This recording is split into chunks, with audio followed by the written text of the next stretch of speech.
Welcome to the Dear Applicants podcast, where we dive into practical tips, insightful interviews, and explore personal stories that will hopefully inspire and motivate you to pursue your dreams and achieve your university admission goals. Hello, everyone. Welcome back to Dear Applicants. I am your host, Jonathan, and with me today is a parent of ours, Beatrice, mom of Bryan and Dylan, two of our students. The elder son, Bryan, will be going to King's next year, right. and Dylan is currently in the midst of his application process, thinking of doing the SATs and just figuring out strategy at the moment. Thank you so much for joining us. No, thank you for having me, Jonathan. No worries. Do you want to introduce yourself to the viewer? Sure. Hi, my name is Beatrice. I currently serve on the board of AWA. We provide a wide range of programs and services, including early intervention for preschoolers, education and integration support for children and adults with additional needs, social assistance for vulnerable families, and care services for seniors. Thanks so much once again for coming. This is the first time we've had a parent come down for one of our podcasts, so we're quite excited. Really, what we wanted to talk to you today was about your experience with the college admissions process, or your kids' college admissions process. So focusing on the kinds of conversations that you guys were having at home, the information that you were receiving, and how you learned about the process itself. And then, of course, when Bryan was actually going through it, and Dylan's exploration with Jihan and his other mentors. So I guess to kick things off, when did the whole college applications thing become a topic of conversation in the house?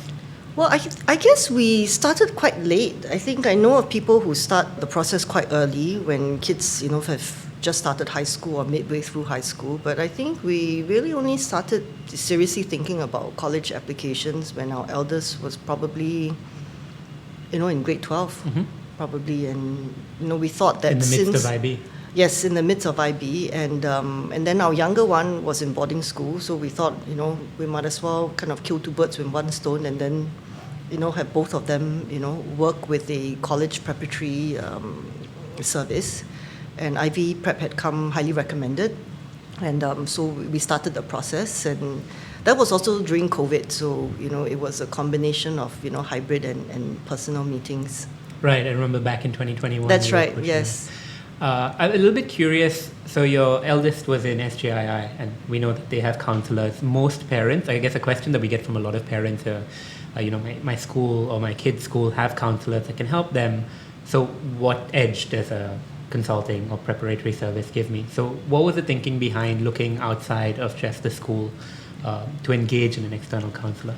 Well, I guess, it's a typically Singaporean parent, I think, we rather cover as many bases as we can. And I think based on, what we had heard about IvyPrep and from, my first meeting with Jihan and Ellen, I think what had impressed me was how robust and systematic the process was. I think with the school counselling process, I don't think we had much visibility of what the process entailed. Right, and I did know that they only had, I think, 2 university counsellors covering, I think, a few hundred students. So, we were thinking that what would help would be a more customized service, and given that, there were obviously certain deliverables, that were made, during the process, we thought that would be, a better way to go. So more accountability, more responsibility. That's right. In regards to your kids. Okay. And going back to the conversation about applications, it's only started in 12th grade for Bryan, but where did that come from? What sparked that conversation in the house? I think Bryan was quite keen early on to, study physiotherapy in the UK. And so he knew from a long time yes, ago. so I think that was easy because I think with both boys, they both knew what they wanted to do. Bryan wanted to do physiotherapy, Dylan wanted to do finance. Right, and the UK university system is not something that we're familiar with because my husband went to university in Singapore and I went to university in Canada, many decades ago, and the admissions process was very simple then. Right, I only had to take a TOEFL exam and I just, wrote a paper application and just waited for them to get back to me. Right? Did you have to write essays at all, or was no, it just nothing at all. So just it was information yes, in your grades? Correct. It was a very simple application form, for what I remember. Okay. So we thought that, and having heard about how competitive, university placements can be, we thought it would be good to, consult a college preparatory, agency like IvyPrep, who would obviously have consultants who would know what the process is and advise us accordingly. Okay. And focusing on both Bryan and Dylan for just a second, you were saying that they knew very clearly Bryan wanted to do physiotherapy, Dylan wanted to do finance. How did they explore that? Was there any journey of exploration, or did they sort of see someone or speak to somebody who maybe related to the family or a friend and then decide they were interested in those particular... No, nearer, I think grade 10, he was thinking of psychology, maybe psychiatry, and then he realized that with national service it'd be quite long if you have to go through med school and a specialization. And then I think he's quite self-reflective in that sense. So he was looking for an occupation where he thought that he would have, I think, good work-life balance and, be able to work till he's, much older if he wanted to. And I think... the dream, right? Yeah, right. And I think also, given that, I guess with COVID, and people being on devices more, having aches and pains in his neck, and he thought, okay, that's something that, being a physiotherapist means that you would never really be out of a job in that sense, That's right? And it's almost recession-proof in that sense. Yeah. So, and it was quite clear that, with his physiotherapy, it would probably be more functional rehab rather than specific, whether it be dealing with like pediatric physiotherapy or for the elderly. So that was where we were at when we had approached IvyPrep. And he was quite clear that it was the UK, because with the US, it would have to be a postgraduate degree course. And he didn't want that. Yes, he didn't want that. Sort of length of... Yes, because he thought that maybe what he could do was, do his bachelor's in the UK and then maybe work a couple of years and then maybe decide on a master's on a particular subspecialty. Before we continue, I would like to take a quick break to remind you to subscribe to our podcast and leave us a review on your favorite platform. Your feedback helps us improve and to reach a wider audience to provide further insight into this arduous journey. Also, if you have any questions or suggestions for future episodes, feel free to email us at our email linked in the description below. We'd love to hear from you. First of all, I think it's really interesting that he's sort of keeping with the pulse of what's going on in the world. And so everyone has aches and pains after COVID. Yeah. Maybe physiotherapy is a good thing to do. And of course, I have aches and pains. Everyone does. Like, definitely is recession-proof, like you say. What I'm curious about is your husband went to NUS, you went to Canada. So in that sense, you had the best of both. Well, the kids, at least, have information from parents that have gone to both places, right? What was the thought process in wanting to send them overseas instead of keeping them at home? Yeah, I guess for me, having, I came from a very sheltered background, right? Very protected. And I think going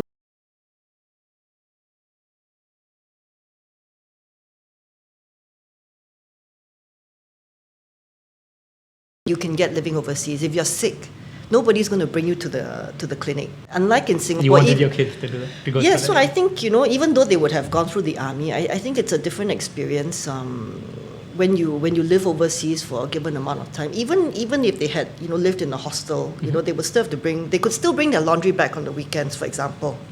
But over there, you're on your own. Yeah, a lot of my classmates used to do that. Yes, my Canadian classmates who lived in Canada used to do that, but I had nobody to bring the laundry home to, so I had to do it myself, right? So so that's what we were thinking. It was just mainly the exposure, and I guess another benefit would be if you'd studied overseas, possibly they could maybe work a year or two overseas and experience what it'd be like working overseas as well before they decide to come back here or stay on.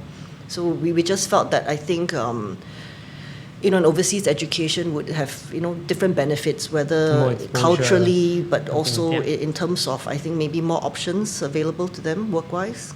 And so Dylan's also pretty keen on going overseas, although he's more keen on the US rather than the UK, right? Yes, so when we first started our journey with IvyPrep, I think he was more keen on, he was very specific that he wanted, to study in the US because, he had plans to maybe work in Wall Street. So he thought that was the, original journey. But I think what was very interesting was, through his sessions, which was all conducted online after the first initial meetings, was mainly online, with Chihan and Ellen. And I think he also shared that after a year or two, he said, now maybe I could consider, Singapore and other countries as well. And I said, what brought that on? He said, I think maybe the discussions with Chihan, I think it helped him, crystallize certain thoughts and, I think he was more open to explore different things. And I think what I thought was quite impressive when I met with Chihan, in the national meeting, was when they had talked about, how a student has to build their own, kind of personal brand, which I never thought of, because you hear of companies building their brand, but I guess it makes sense when you work, you have to, when you craft your own CV, it's actually how your personality and your skill sets come through. And I think particularly for students who have not worked, there's no work experience that you could put on the table. So it's really developing. You have to tell a story, and how do you tell that story? So I think through that process where he was building his own brand, I think a lot of thoughts became a lot clearer.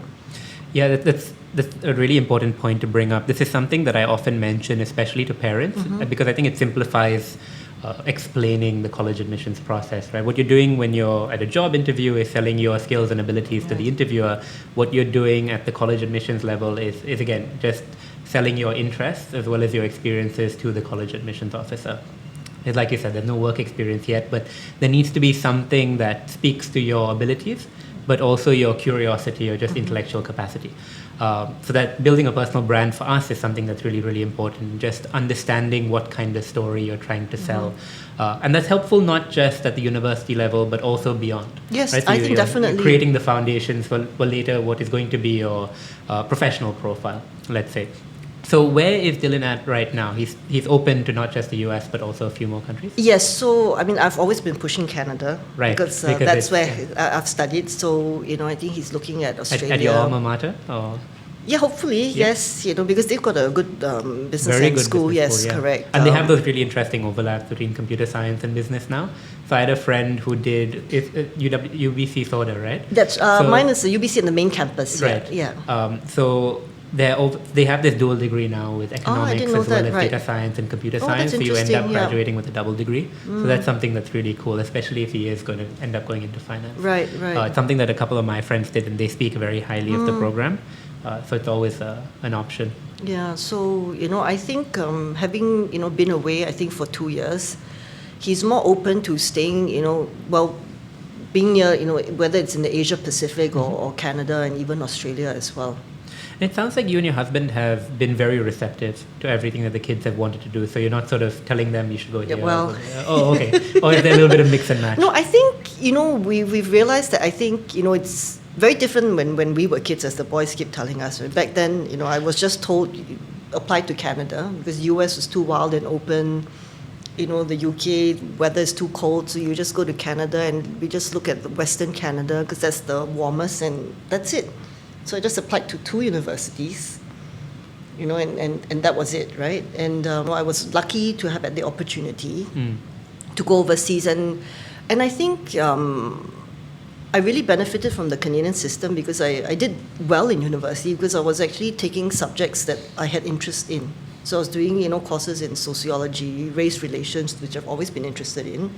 I did psychology courses. My degree was in political science, but I was able to do a lot of, other subjects. Has everything that you studied back then tied into the work that you're doing now? Not really, no. Not really at all. Yeah. Sociology and all of that. You don't think it's okay? No, because I went into media after. Well, I guess part of it, but no, I think it was just the overall experience. And I guess when you talk about university, it's learning how to organize your thoughts, presentation. Not so it's the skill sets, not just the content. Yes, correct. I think unlike if I had done, let's say, law or finance, or accountancy, then that would be, I think, very obviously directly applicable to the work you do. But mine was a general arts degree, so that's a humanities degree. So you have to be a lot more creative when you're looking for jobs, because it's not so clear a match.